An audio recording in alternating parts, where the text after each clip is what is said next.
ಪ್ರೈಸಲ ಕರ್ತನಲ್ಲಿ ನನ್ನ ಆತ್ಮೀಯ ಸ್ನೇಹಿತರೆ, ಇಂದು ನಾವೆಲ್ಲರೂ ಧ್ಯಾನಿಸುವಂತಹ ದೇವರ ವಾಕ್ಯ ಸಂದೇಶ ಯೂದನು ಬರೆದ ಪತ್ರಿಕೆ 1ನೇ ಅಧ್ಯಾಯದಲ್ಲಿ 23ನೇ ವಾಕ್ಯ. ಅವರನ್ನು ಅವರನ್ನು ಬೆಂಕಿಯ ಬಾಯೊಳಗಿಂದ ಎಳಕೊಂಡು ರಕ್ಷಿಸಿರಿ ಎಂಬುದಾಗಿ ವಾಕ್ಯ ನೋಡ್ತೇವೆ.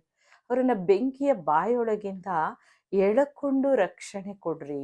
ಹಾಗಾದ್ರೆ ನಾವು ಈ ದಿನ ಮಾಡಬೇಕಾದ ಕರ್ತವ್ಯ ಏನು?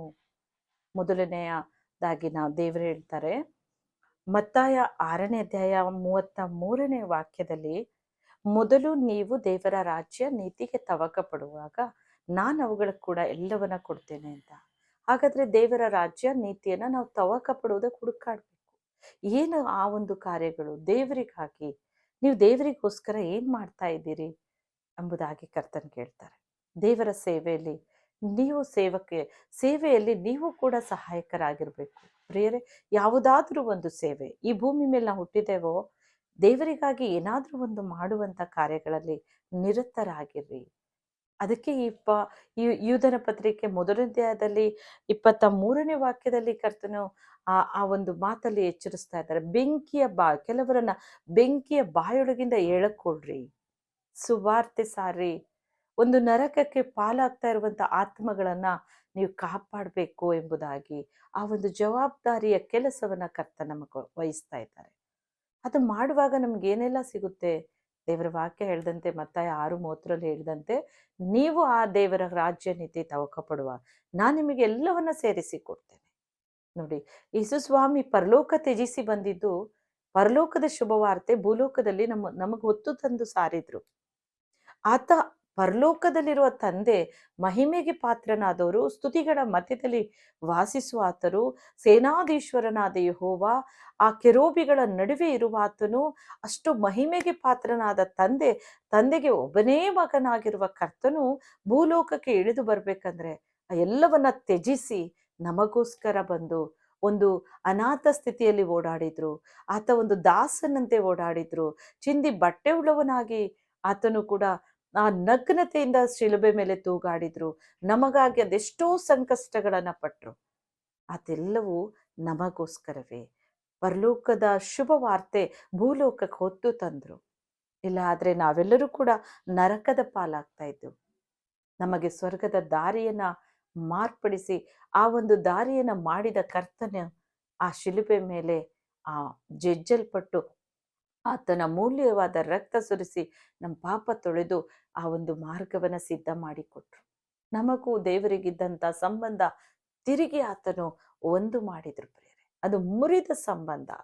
ನೋಡಿ, ಆದಾಮ ಅವನ ಮೂಲಕ ದೇವರು ಏದೇನು ಉದ್ಯಾನವನದಿಂದ ಪಾಪ ಮಾಡಿದ್ರು ಅಂತ ದೂರ ತಳ್ಳುವಾಗ್ಲು ನಮ್ದು ಮುರಿದು ಹೋದಂತ ಸಂಬಂಧ ದೇವರಿಗೂ ನಮಗೂ ಅದನ್ನ ಒಂದು ಮಾಡಿದವರೇ ಕ್ರಿಸ್ತನು ನಮಗಾಗಿ ಶಿಲುಬೆ ಮೇಲೆ ತೂಗಾಡಿ ಎಲ್ಲವನ್ನ ಸಹಿಸಿಕೊಂಡು ಆತ ದೇವರಿಗೂ ನಮಗೂ ಮತ್ತೆ ಸಂಬಂಧವನ್ನ ಜೋಡಿಸಿ ನಮ್ಮ ಪರಲೋಕದ ದಾರಿ ಮಾಡಿಕೊಟ್ರು. ಬೆಂಕಿಯ ಬಾಯೊಳಗೆ ಹೋಗ್ತಿದ್ದ ನಾವಿವತ್ತು ರಕ್ಷಿಸಲ್ಪಟ್ಟಿದ್ದೇವೆ ಕರ್ತನ ಶುಭವಾರ್ತೆಯನ್ನು ಹೊಂದಿ. ಹಾಗಾದ್ರೆ ಆ ಒಂದು ಸುವಾರ್ತೆಯನ್ನ ನಾವು ಕೇಳಿದ್ದೇವಂದಾಗ ಮತ್ತೊಬ್ಬರಿಗೆ ತಿಳಿಸ್ರಿ. ಮತ್ತೊಬ್ಬರಿಗೆ ಅದನ್ನ ಆ ಪರಲೋಕದ ಶುಭ ವಾರ್ತೆಯನ್ನ ಎಲ್ಲೆಲ್ಲೂ ಸಾರುವವರಾಗಿರ್ರಿ. ಆಗ ಅನೇಕ ಆತ್ಮಗಳು ಬೆಂಕಿಯ ಬಾಯೊಳಗಿಂದ ನಾವು ಎಳೆದಂತೆ, ಅವರನ್ನು ನಾವು ರಕ್ಷಿಸಿದಂತೆ, ನಮ್ಮ ಕುಟುಂಬದವರೇ ದೇವರನ್ನ ನಮ್ದೇ ಇರ್ಬೋದು, ನಮ್ಮ ಬಂಧು ಬಳಗ, ನಮ್ಮ ಸುತ್ತಮುತ್ತ ನೆರೆಹೊರೆ ಹಳ್ಳಿ ಪಳ್ಳಿಯಲ್ಲೂ ನಾವು ವಾಸ ಮಾಡ್ತಿರುವಂತ ಒಂದು ಪಟ್ಟಣದಲ್ಲೇ ಇರ್ಬೋದು, ಎಷ್ಟೋ ಆತ್ಮಗಳು ಅಳಿದು ಹೋಗ್ತಾ ಇದೆ ಪ್ರಿಯರೇ. ಅವುಗಳಿಗಾಗಿ ನಾವು ಆ ಒಂದು ಬೆಂಕಿಯ ಬಾಯಿಗೆ ಹೋಗದಂತೆ ಅವರನ್ನ ಕಾಪಾಡುವಾಗ, ನೀವು ದೇವರ ರಾಜ್ಯಕ್ಕಾಗಿ ನೀತಿಗಾಗಿ ನೀವು ಆ ರೀತಿ ತವಕ ಪಡುವಾಗ ಕರ್ತನು ಅದನ್ನ ಹಾಗೆ ಮಾಡಿಸಿಕೊಳ್ಳಲ್ಲ ನಮ್ಮಿಂದ. ಉದಾರವಾಗಿ ದೇವರು ಹೇಳ್ತಾರೆ, ನಾನು ನಿಮ್ ಬಹುಮಾನ ಕೊಡೋ ದೇವರು, ಸೇವೆ ಮಾಡೋ ಪ್ರತಿಯೊಬ್ಬರಿಗೂ ನನ್ನ ಆಶೀರ್ವಾದ ಮಾಡೋ ದೇವರು, ಸೇವೆ ಮಾಡುವಂತ ಪ್ರತಿಯೊಬ್ಬೊಬ್ಬರನ್ನ ನನ್ನ ಆಶೀರ್ವಾದ ನಿಧಿಯಾಗಿ ಮಾಡೋ ದೇವರು, ಆ ಸೇವೆ ಮಾಡುವವರಿಗೆ ನಾನು ಕೂಲಿಯನ್ನ ಕೊಡೋ ದೇವರು. ಹಾಗಾದ್ರೆ ಆ ಆಶೀರ್ವಾದ ನಮಗೆ ಹೊಂದ್ಕೋತೇವೆ ಪ್ರಿಯರೇ. ಆದ್ರಿಂದ ಸುವಾರ್ತೆಯನ್ನ ಸಾರಿ, ಅನೇಕರಿಗೆ ಬೆಂಕಿಯ ಬಾಯೊಳಗಿಂದ ಎಳ್ಕೊಳ್ರಿ. ಕರ್ತ ನಿತ್ಯ ಜೀವದಲ್ಲಿ ಸೇರೋ ಆತ್ಮವಾಗಿ ಮಾರ್ಪಡಿಸ್ರಿ. ಪ್ರಾರ್ಥನೆಯೊಂದಿಗೆ ಕೇಳೋಣ. ಸ್ವಾಮಿ, ನಾನು ನಿನಗಾಗಿ ಉಪಯೋಗವಾಗಬೇಕಪ್ಪ, ನನ್ನ ಉಪಯುಕ್ತ ಪಾತ್ರೆಯಾಗಿ ಮಾಡು. ಹಾಗೆ ನಾನು ನಿನಗಾಗಿ ಸೇವೆಯಲ್ಲಿ ಉಪಯುಕ್ತಳಾಗುವಾಗ ನನಗೆ ಬೇಕಾದೆಲ್ಲ ನೀವು ಕೊಡ್ತೀರಿ. ಆ ನಂಬಿಕೆ ನನಗಿದೆ ಸ್ವಾಮಿ, ನೀವು ಕೊಡುವ ಆತನು ದೇವ್ರೆ ಅಂತ ನೀವು ಬೇಡುವಾಗ ಈ ದಿನವೇ ಕರ್ತ ನಿಮ್ಮನ್ನು ಆಶೀರ್ವದಿಸ್ತಾರೆ. ನಿಮ್ಮನ್ನು ಸುವಾರ್ತೆ ಸಾರುವ ಒಂದು ಉತ್ತಮ ಮಗಳಾಗಿ ಮಾರ್ಪಡಿಸ್ತಾರೆ. ಅನೇಕ ಆಶೀರ್ವಾದ ನೀವು ಹೊಂದಿಕೊಳ್ತೀರಿ. ಪ್ರಾರ್ಥನೆಯೊಂದಿಗೆ ಬೇಡನಾ?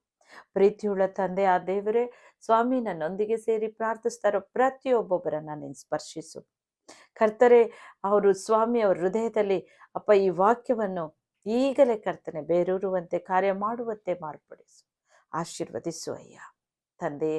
ಅವರ ಅನೇಕರಿಗೆ ಶುಭವಾರ್ತೆ ಹೊತ್ತು ಸಾರುವಂತೆ ಮಾರ್ಪಡಿಸು. ಅವರ ಕುಟುಂಬದ ಅಲ್ಲಿ ಇರುವಂಥ ಒಂದೊಂದು ಆತ್ಮಗಳು ನಶಿಸಿ ಹೋಗದಂತೆ ಬೆಂಕಿಯ ಬಾಯೊಳಗಿಂದ ಅವರು ಎಳೆದುಕೊಳ್ಳುವಂತೆ ನೀನು ಕೃಪೆ ತಾರೋ ರಾಜ. ಅವರ ಆತ್ಮಗಳು ಅಳಿದು ಹೋಗದಂತೆ ಕಾಪಾಡು ತಂದೆ. ಅವರ ಈ ರೀತಿ ನಿನ್ನ ಸೇವೆಯಲ್ಲಿ ಹೆಚ್ಚಾಗಿ ಪಾಲುಗಾರರಾಗುವಾಗ ಕರ್ತನೇ ಅವರಿಗೆ ಸಹಾಯ ಮಾಡು. ಅವರು ನಿನ್ನ ಸೇವೆ ಮಾಡ್ತಾ ಇದ್ದಾರೆ.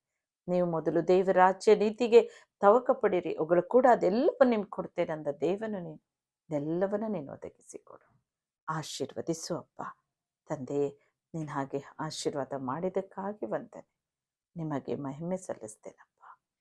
ಜೀವಂತವಾಗಿ ನಮ್ಮ ಜೊತೆಯಲ್ಲೇ ಇರುವ ಏಸಪ್ಪನ ಮುದ್ದಾದ ನಾಮದಲ್ಲಿ ಬೇಡಿಕೊಳ್ಳುತ್ತೇವೆ ತಂದೆ.